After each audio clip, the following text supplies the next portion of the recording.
مولا مولا مولا میرے مولا مولا مولا۔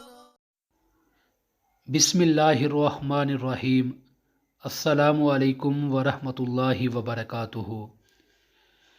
ناظرین، آپ سب دوستوں کو ہمارے چینل میں خوش آمدید۔ آج میں آپ سب دوستوں کو آقا کریم صلی اللہ علیہ وآلہ واصحابہ وبارک وسلم کی بہت ہی پیاری حدیث مبارکہ سناؤں گا۔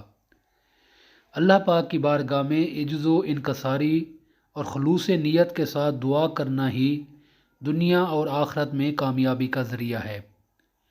حضرت نعمان بن بشیر رضی اللہ عنہما سے روایت ہے کہ حضور نبی اکرم صلی اللہ علیہ وآلہ وسلم نے ارشاد فرمایا، دعا عین عبادت ہے۔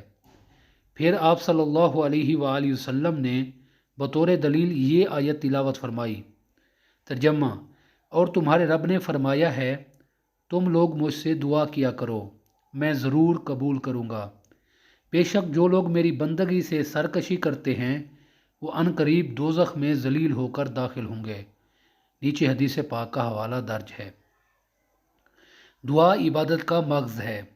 حضرت انس بن مالک رضی اللہ عنہ سے روایت ہے کہ حضور نبی اکرم صلی اللہ علیہ وآلہ وسلم نے ارشاد فرمایا، دعا عبادت کا بھی مغز یعنی خلاصہ اور جوہر ہے۔ جامعہ ترمذی میں یہ روایت موجود ہے۔ اسی طرح ایک اور حدیث پاک میں آتا ہے، حضرت سلیمان رضی اللہ عنہ سے روایت ہے کہ حضور نبی اکرم صلی اللہ علیہ وآلہ وسلم نے ارشاد فرمایا، دعا کے علاوہ کوئی چیز تقدیر کو رد نہیں کر سکتی، اور نیکی کے علاوہ کوئی چیز عمر میں اضافہ نہیں کر سکتی۔ نیچے حدیث پاک کا حوالہ درج ہے۔ دعا ہے اللہ تبارک و تعالی ہمیں دنیا اور آخرت کی بھلائی عطا فرمائے۔ السلام علیکم ورحمۃ اللہ وبرکاتہ۔